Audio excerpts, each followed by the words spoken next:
ईचेन के पिता स्टन्ड होकर बिना कुछ कहे चले जाते हैं, लेकिन उनके जाते ही ईचेन बेहोश होकर गिर पड़ता है। नुआन घबरा जाती है, उसे थामकर रोती है। ईचेन, तुम्हें क्या हो गया? जियाओ उसे संभालते हुए बुदबुदाता है। ये उसका पहला केस था, शायद इसी वजह से। हालत बिगड़ती देख जियाओ ईचेन को अस्पताल ले जाता है। इधर घर पर ईचेन के पिता गुस्से में कोट फेंकते हैं। अब मुझे उसकी चिंता नहीं, मेरे लिए वो मर चुका है। उसकी पत्नी टूटकर रो पड़ती है। सब मेरी गलती है, अगर मैं न होती तो उसकी माँ जिंदा होती, वो बीमार नहीं होता। हॉस्पिटल जाते रास्ते में ईचेन को फिर अटैक आता है। वो जियाओ से कहता है, हॉस्पिटल मत ले जाओ, घर ले चलो। जियाओ उसे घर छोड़ देता है और अकेला ऑफिस चला जाता है। बिल्डिंग के बाहर नुआन खड़ी इंतजार कर रही होती है। कार रुकते ही वो दौड़ती है। आई एम सॉरी ईचेन, लेकिन विंडो नीचे होती है और अंदर जियाओ होता है। सॉरी बोलने से पहले देख तो लो किससे बात कर रही हो। वो बताता है कि ईचेन किससे नाराज नहीं है, बस ठीक नहीं है। अगर उससे बात करनी है तो खुद जाकर मिलो, और उसे ईचेन के घर का पास दे देता है। रात में ईचेन सो रहा होता है लेकिन बुरे सपने देख रहा होता है। उसे माँ का एक्सीडेंट याद आता है। वो छटपटाता है। तभी नुआ आती है और उसे धीरे से जगाने की कोशिश करती है। वो हड़बड़ाकर उठता है, उसे पकड़ लेता है और फिर डरकर दूर धकेल देता है। मेरे पास मत आओ। नुआन चुपचाप किचन में जाकर खाना बनाती है। वापस आती है तो देखती है ईचेन चुपके से कमरे से निकल रहा है। इतनी चोरी छिपे क्यों? वो झिझकता है। मैंने तुम्हारे लिए साब बनाया था, मैं बीमार हूँ। फ्रिज खोलने पर नुआन वही ड्रिंक देखती है जो उसने पहले दी थी। तुमने इसे रखा? ईचेन फ्रिज बंद कर देता है। ये मेरी है। आखिरकार वो सच बता देता है। मेरी माँ की मौत के बाद मुझे ये बीमारी हो गई। किसी लड़की के टच से सीवियर एलर्जी हो जाती है। एक बार दिल तक रुक गया था, इसलिए विमेन ऑफिस में अलाउड नहीं। नुआ चुप रह जाती है। फिर वो जोड़ता है, लेकिन तुम्हारे साथ ऐसा नहीं हुआ। शायद तुम में कुछ फीमेलिन नहीं है। ये बात नुआ को चुप जाती है, लेकिन वो मुस्कुरा देती है और खाना लेने चली जाती है। इधर चौनन शहर में स्टूडियो ढूंढते ढूंढते थककर घर लौटता है। लैपटॉप खोलकर नूडल्स खाते हुए लिस्टिंग देख रहा होता है। तभी सिनरॉन डम्पलिंग्स का डिब्बा रख देती है। मुझे नहीं चाहिए। वो चली जाती है, लेकिन चाउनन चुपके से खाने लगता है। पीछे से सिनरॉन आ जाती है। डम्पलिंग्स पर भी ड्रामा, हल्का सा प्लेफुल मोमेंट बनता है। वो साथ बैठकर स्टूडियो सर्च करने लगते हैं। उधर सिनरॉन नुअन के लिए सूप लाती है। नुअन स्मेल पसंद न होने के बावजूद पी लेती है। तभी बिजली चली जाती है। नुआ झुंझलाती है, ग्रेट। और उसी पल यीचेन टूल बॉक्स लेकर सामने खड़ा होता है। लान थके हुए स्वर में कहता है, मुझे समझ नहीं आ रहा इसे कैसे ठीक करूं, तुम ही कर लो। अंदर वाले कमरे में सिनरॉन थकान के कारण सो चुकी होती है। चाओनान मीन धीरे से पास जाता है, एक कंबल उठाता है और उसे ओढ़ा देता है। वो उसे कुछ पल तक देखता रहता है, बिना कुछ कहे, बस एक सॉफ्ट सी फीलिंग के साथ। दूसरे कमरे में फंगमी अकेली बैठी होती है। वो टेबल पर सिर रखकर खुद से बुदबुदाती है, मुझे वो सच में पसंद है। इधर यी चेन लैन के घर पर नुआन फ्यूज बॉक्स तक पहुंचने की कोशिश कर रही होती है। झुंझलाकर बड़बड़ाती है, मुझे लगा था ये बदल गया है, लेकिन अभी भी वही कोल्ड हार्टेड प्रेसिडेंट है। लड़कियों से ऐसा बिहेव क्यों करता है? तभी पीछे से यी चेन आ जाता है। वो उसे आसानी से उठा लेता है। अब पहुंच पा रही हो? नुआन घबरा जाती है। नहीं, मतलब हाँ, नहीं। लन उसे अपनी बाहों में ही थामे रहता है। लाइट वापस आ जाती है। कुछ सेकंड दोनों बस एक दूसरे को देखते रहते हैं। फिर यी चेन कहता है, चलो फेक गर्लफ्रेंड वाला कॉन्ट्रैक्ट यहीं खत्म करते हैं।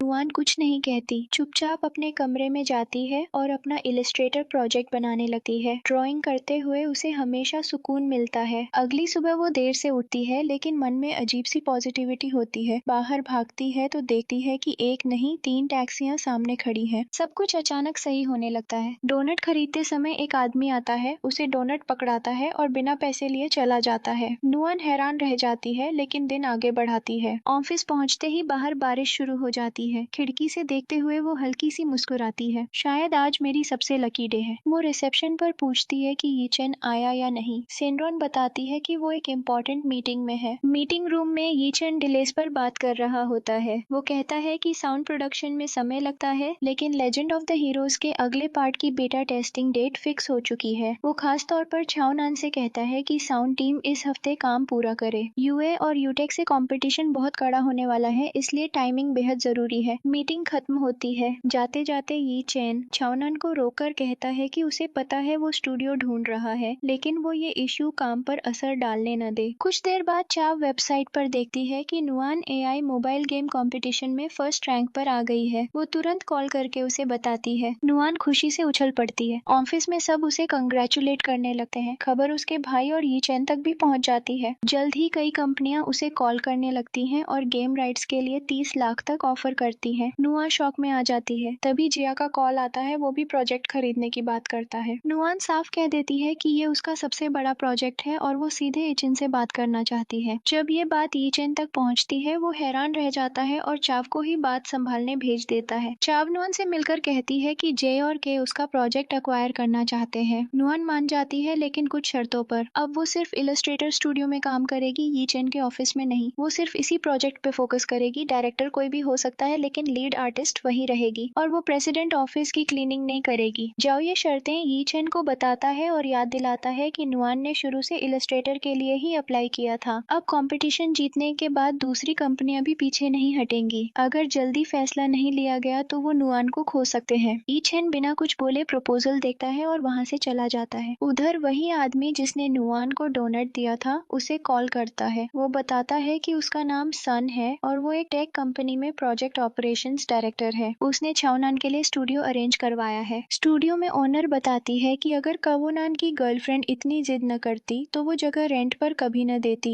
वो कई दिनों से उसके लिए स्टूडियो ढूंढ रही थी। सिनरोन झेपते हुए साफ करती है कि वो उसकी गर्लफ्रेंड नहीं है। वो छावनान से कहती है कि फाइनल होने पर उसे कॉल कर दे और चली जाती है। बाद में छावनान नोटिस करता है कि सिनरोन के पैर में चोट लगी है, शायद स्टूडियो के चक्कर लगाते लगाते। वो उसे सहारा देकर बाहर तक छोड़ता है। इधर सन नुआन को अपनी कंपनी में प्रोजेक्ट ऑफर करता है। नुआन टाइम मांगती है और सोचते हुए चली जाती है। अगर यीचेन उसे इलस्ट्रेटर स्टूडियो में शांति से काम करने दे तो वो जे&के में ही रहेगी। दूसरी तरफ छावनान सिनरोन के पैर पर ऑइंटमेंट लगा रहा होता है। वो पूछता है कि इतनी ऊंची हील्स पहनकर क्यों घूमती रही। सिनरोन टाल देती है और कहती है उसे ऑफिस जाना है। उधर यीचेन और जाओ साथ ऑफिस जा रहे होते हैं। जाओ फिर समझाने की कोशिश करता है कि नुआन को इलस्ट्रेशन डिपार्टमेंट में जाने दे, लेकिन यीचेन ठंडे स्वर में कहता है, मैंने उसका काम देखा है, अभी उसमें मैच्योरिटी नहीं है। यूटेक और यूए के बढ़ते कंपटीशन की वजह से ही उसने जीत हासिल की है। Luck not skill. ये शब्द यीचेन के मुंह से निकलते ही नुआन ने सब सुन लिया। उसकी आंखें आंसुओं से भर जाती हैं। वो वहीं खड़ी होकर उससे सवाल करती है कि उसके काम में आखिर कमी क्या है। क्या उसका काम इतना भी अच्छा नहीं था कि वो जीतने के लायक हो। वो साफ कह देती है कि इलस्ट्रेटर बनना उसका बचपन का सपना है और अगर अब वो ये सपना भी नहीं जी सकती तो वो यहाँ काम करना ही छोड़ देगी। टूटे दिल के साथ नुआन घर लौट आती है। रास्ते भर यीचेन की कई बातें उसके दिमाग में गूंजती रहती हैं। घर के बाहर यीचेन अकेला खड़ा होता है, भारी मन के साथ, लेकिन वो कुछ कह नहीं पाता। कुछ देर बाद नुआ अपने पिता को कॉल करती है और सब कुछ बता देती है। उसके पिता बहुत शांति से समझाते हैं कि लोगों की तारीफ या आलोचना पर ज्यादा ध्यान नहीं देना चाहिए। अगर वो सच में अपने काम से प्यार करती है तो उसे बिना रुके आगे बढ़ते रहना चाहिए। अपने पिता की बातों से नुआन को हिम्मत मिलती है और वो नए जोश के साथ फिर से अपने काम में जुट जाती है।